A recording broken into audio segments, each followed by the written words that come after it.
This video is brought to you by PrizePicks. You know, this is an interesting year for the draft for me because usually when the Browns have a pick this high, I have a couple of massive red lines that I don't want the Browns to cross because I think it would severely alter their ability to, get back to being as good of a team as they can be as quickly as they could. This is a different year, right? The options available to the Browns at 6 aren't bad options, but they are flexible options, which means there's a lot that the Browns can do in this draft that would leave me happy. And the Browns have enough picks to where I think they can sufficiently answer multiple issues with their roster. So I'm not in a position this year where I'm as picky as I might have been last year, where I was a little bit more picky about what the Browns should do it to. This year, I'm less picky about it. Maybe that's just me. Maybe that's a reflection on where the fan base is. But for me personally, I'm not really feeling inclined to micromanage every decision that the Browns make in this draft. Not like I'm capable of doing it, obviously, but that feeling that you feel like you have to micromanage your favorite team in order for them to do the right decision. I don't really feel that. Maybe I trust Andrew Berry more after a really strong 2025 draft. Maybe that's just how the cards have laid out. But like any draft, I think there are 3 things that if the Browns don't address adequately or don't use this draft and take advantage of the opportunity that they have here properly, that could be a huge mistake for this team. So that's what we're going to talk about today. The 3 biggest mistakes that the Cleveland Browns can make in the 2026 draft. Now, I want to talk about that, but before I do, I got to thank my sponsor, PrizePicks. Hey guys, let me talk to you about my sponsor for this year, PrizePicks. It's a fun way to win cash while you're watching your favorite teams. You can forget about all those complex betting rules. Their app is designed to be incredibly easy to use. Just pick more or less on a few player stats and lock in your lineup. The NBA playoffs are right around the corner, so I got some picks that I want to share. Cavs are about to play the Toronto Raptors this weekend. I got the Cavs keeping Brandon Ingram under 21 points. I got James Harden with more than 12 rebounds and assists. Jarrett Allen, more than 14.5 points. And then I have RJ Barrett being kept under 19.5 points. Please check to make sure if PrizePicks is available in your state. You can follow me on the app at Quinn_C to see all of my lineups. Download the PrizePick app today. Play $5 and get $50 in lineups to download the app using the link in the description, and make sure you use the code HMA. All right, the first big mistake that the Browns could make in this draft that would concern me is, and I'm being very specific about this because there are parts of this that I'm okay with, but hear me out. Drafting a quarterback in the first 2 days of the draft with no real plan to commit to whoever that quarterback is. Me personally, I don't think the Browns will draft a quarterback in the first 2 days of the draft. Me personally, I'm not upset at that decision for them not to take a quarterback in the first 2 days of this draft. I think you can make an argument that Ty Simpson is worth a late first-round pick to early second-round pick. And if you are a team that looks at Ty Simpson and thinks that you can win a Super Bowl with Ty Simpson and you want to commit to Ty Simpson for the next 3 years, I think you should do that. But if you are not a team that feels that way about Ty Simpson, you shouldn't. You know what being a quarterback and getting drafted to the Browns is like? Now, hear me out, because I'm going to go far away for this analogy, but just stick with me, right?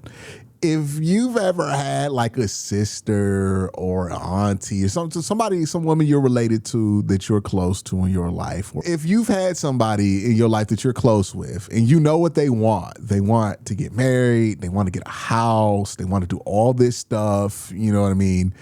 And you watch them date somebody that don't care about none of that shit. Like, they got no plan, every time you talk about them in the future, they start getting all pasty and short with their words. You was like, you ain't got no plan. You just out here wasting time with my loved one. Right? Like, we've all, I would think, been in a situation where somebody has wasted the time of your loved one. That's what the Browns be doing to these quarterbacks, man. They be taking quarterbacks in the first round. They got no plan for them. They got no future planned out. They're just like, yeah, we're going to see where this goes in like 6 months and then go on from there. They just be wasting people's time. The Browns don't be making a commit. The Browns be drafting quarterbacks, especially in the first 2 days of the draft, without any plan to actually commit to these quarterbacks or commit to a plan that they had for a quarterback that they're about to take super early in the draft. We have been the most non-committal franchise over 25 years to quarterback. Now, let me be clear here. Just because I think the issue is not committing does not mean that you look at the first person when the lights come on and you commit to that person. Here's what committing is. Either you're willing to go all the way or you're not, right? Let's not waste any time here, right? Either you're willing to go all the way or you're not. The Browns' issue has been that we have been willing to make half commitments at quarterback for 25 years. You look at all the quarterbacks we done tried it out, right? Every time they tried out that goddamn jersey that reminds us of how futile our hopes have been at quarterback. Look at the names and ask yourself, how many of these names have we actually committed to as the starting quarterback? And how many of these names would you even have wanted to commit to at starting quarterback? It's a list full of guys that you took in the late first. It's a list full of guys that you took a flyer on in the third round. It's a list full of guys that you drafted in day 3 and said, hey, look, they can compete. That's what the Browns' quarterback history has been. And I think that's why the Browns haven't solved their quarterback problem. They have not been willing to make both decisions that organizationally they're willing to commit to. If you're looking at this, if you're Cleveland and you're looking at this quarterback room that you have now, Dylan Gabriel, Shedeur Sanders, and Deshaun Watson, and you're saying to yourself, right now, I see no reason to commit to any of those guys. I understand that. Trust me, I understand that decision. So I'm not saying just commit to one of those guys because they're there. That's not a great way to go about it. Again, let's go back to the marriage analogy.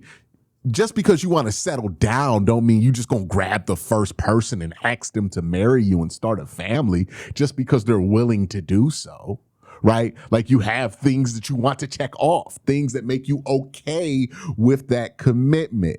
And that's the thing. If somebody checks those boxes in this draft for the Cleveland Browns and they want to go all in on it, sure. But if somebody does not check off those boxes, don't then proceed to go and draft them in the first round when you know at the beginning of this, they didn't check off the boxes for you to feel comfortable to commit to in the first place. So let's not waste each other's time. Don't take a quarterback in the first round you're not willing to commit to. Don't take a quarterback in the second round that you're not willing to commit to. This is the lesson that I've learned from Bo Nix, right? Because if you remember my coverage of that draft, I wasn't a big fan of Bo Nix. I didn't think Bo Nix belonged in the first round, but how Bo Nix has performed in his NFL career has proven me wrong. Like, okay, obviously there was a path to a first round quality quarterback in Bo Nix. And to Sean Payton's credit, he identified that, had a vision, and committed to Bo Nix, and they got what they wanted out of that situation.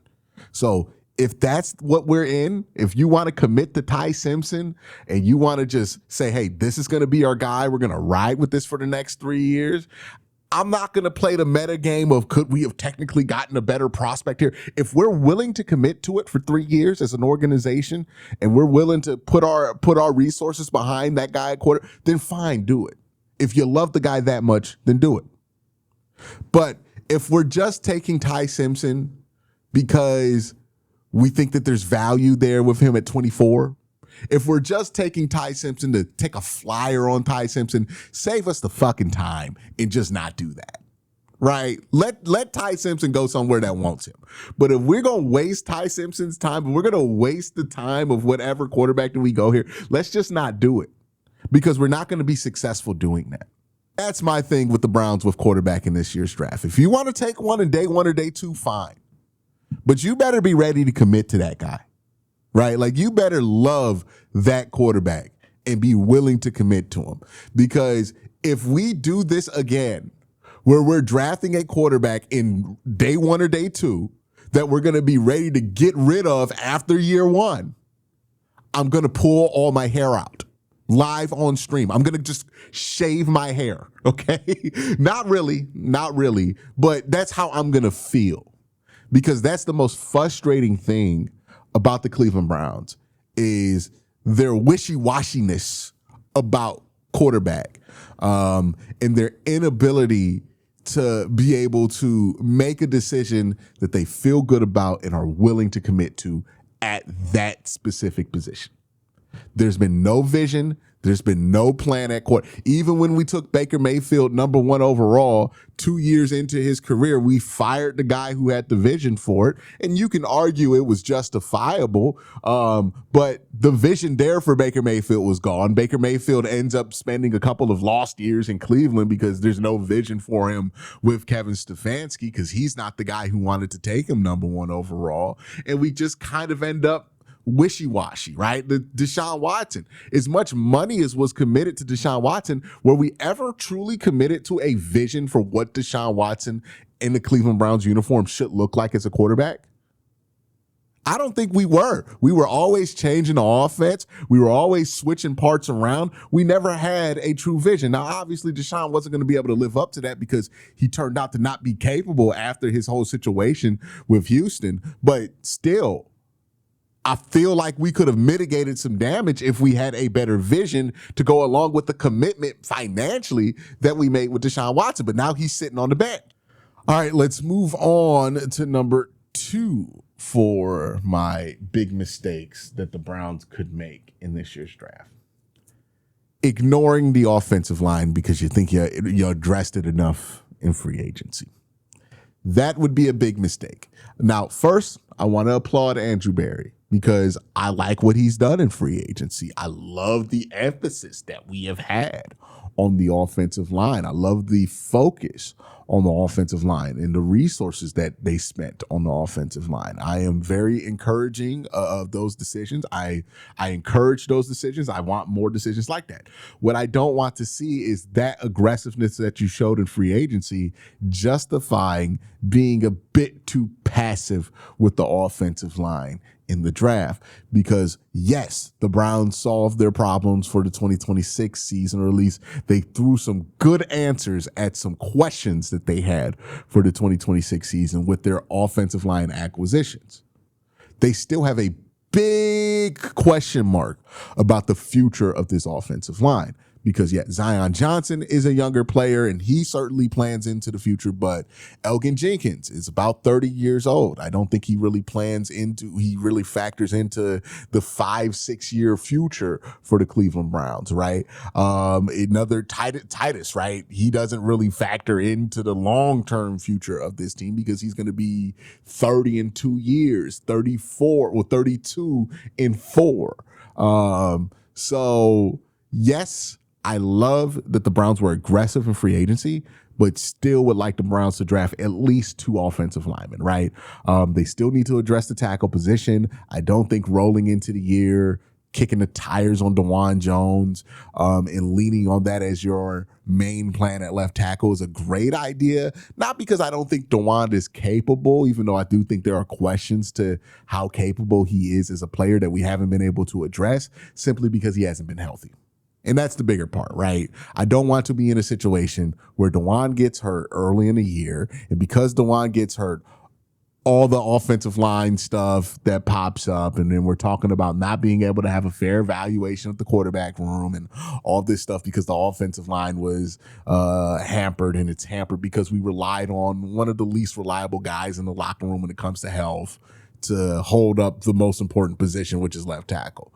So I would love the Browns address left tackle in the draft. I would love the Browns threw something at center or maybe even got another guard, right? But 2 offensive linemen, I think, will be a good bar to set. And I think that will put them in a position where they have some youth that they can go to, and they don't end up in a situation like they did this last couple of years where the offensive line ages out and you have no transition plan because everybody got old at the same time, right? So not taking an offensive lineman or 2 here in this draft, I think would be a big mistake for them. This is a plenty good offensive line class. I think you can get some tackles. I think you can get some guards. I think you can get some centers in it.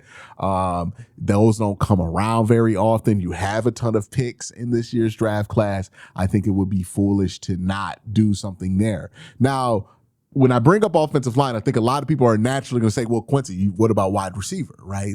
It's equally as bad if they don't address wide receiver. This might be a hot take. I don't think it is. I think the need for offensive line and the opportunity for offensive line is much greater than wide receiver. Now, don't get me wrong. Would I love it if the Browns double dipped at wide receiver? Yeah. And I think the Browns have the resources to be able to address both, right? I think they can double dip at wide receiver and double dip at offensive line and it not really be that big of a deal in this draft class.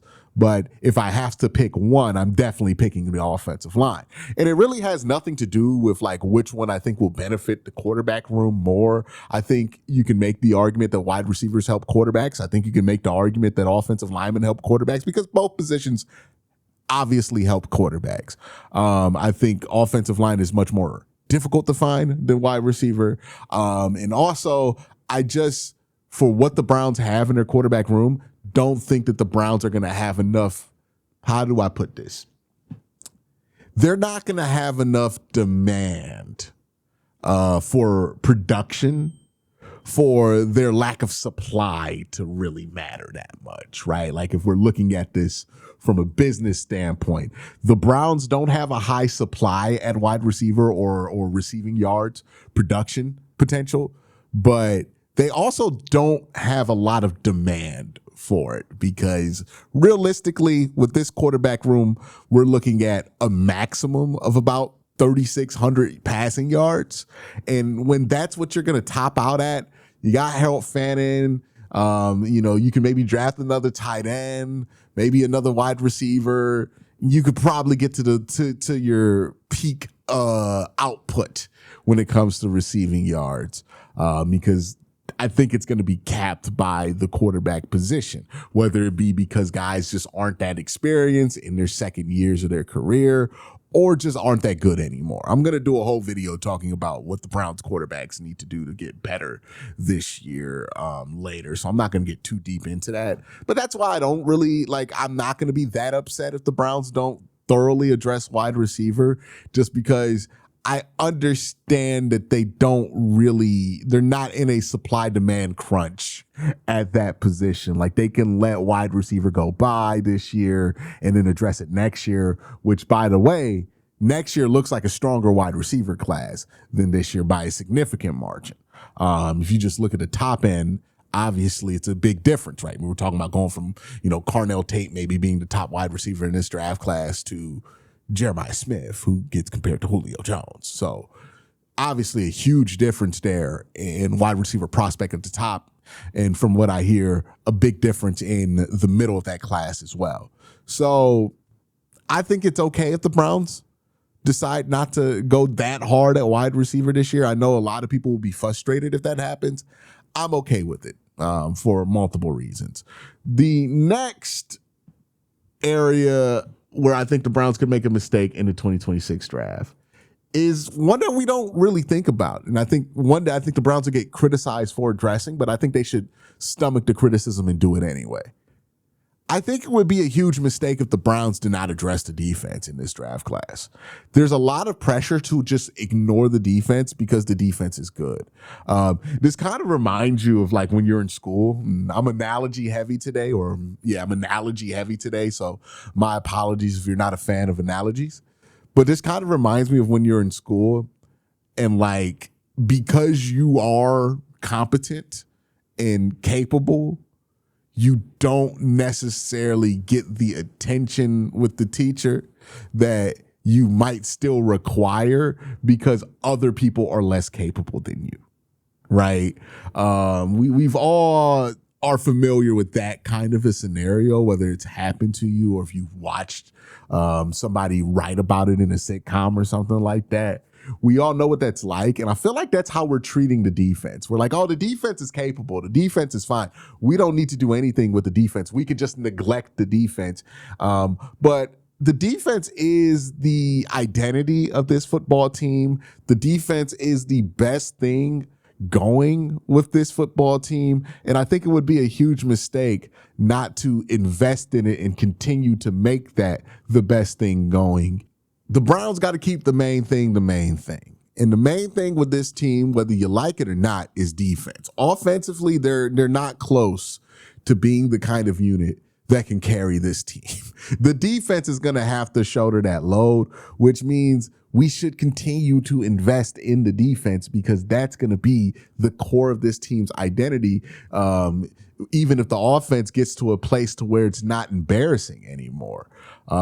So I think would be a big mistake here if the Browns decide to neglect it. I mean, look at what caused the offense to fall off a cliff. Many people forget this, but the Browns' strength in 2020 in the early years of Stefanski was the Browns' offense. The defense was not good in those early years with Joe Woods. It was very inconsistent. And the offense was the mainstay of that team. And really what drove that offense was the run game and the offensive line. But because the run game was good and we had Nick Chubb, because the offensive line was great and we had Joe Bitonio, the Browns just ignored those positions. And they just let those positions and those groups decay over time until we looked around and we're like, hey, our offensive line is bad now. Our running game is bad now. What happened? And then we're walking around identityless, wondering what happened to the football team because they ignored strengthening or continuing to invest in something that they viewed as a strength.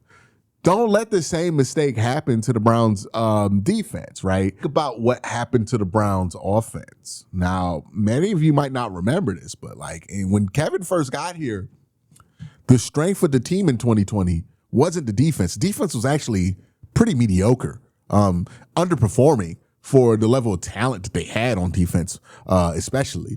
And that was a point of frustration. But what drove the team's success in 2020 was the offensive line and the run game and the offense in general. And because the offensive line was really good, because the run game was really good, what the Browns didn't do over the next few years was invest in that offensive line or in that run game at all. So they just kind of let it sit. Now, what they were doing was investing in the defense during that time, right? They got Joe Woods out of there. They got Jim Schwartz in there. They drafted some good players, signed some good players, and then the defense got really good in 2023.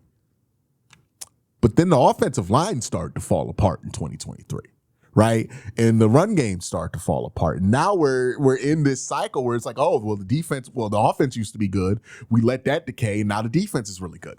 What I don't want to. So how about we continue to invest in the defense while we're still trying to impress or fix the offense because we have the picks to do so? That should be something that the Browns don't lose perspective on. Don't make the same mistake you made with the offensive line, with the defensive line, or the linebackers, with the wide receivers, right? Make sure you continue to invest in your strength so that your strength continues to be your strength for years to come. And don't just sit back and go, oh, we got Carson Sweatshirter and Mason Graham. We're good. We had Myles Garrett and Denzel Ward for 3 years under Joe Woods and had 3 years of mediocre defense under Joe Woods. So don't let that happen, okay? It can happen when you do it like that. So those are my 3 things. The Browns doing another half measure at quarterback. The Browns not investing in offensive line, not investing in defense. I think those are the 3 things that would be mistakes that the Browns did not do in this year's draft. Let me know what you think in the comment section down below. You guys continue to have a great day. Have an even better night. Peace.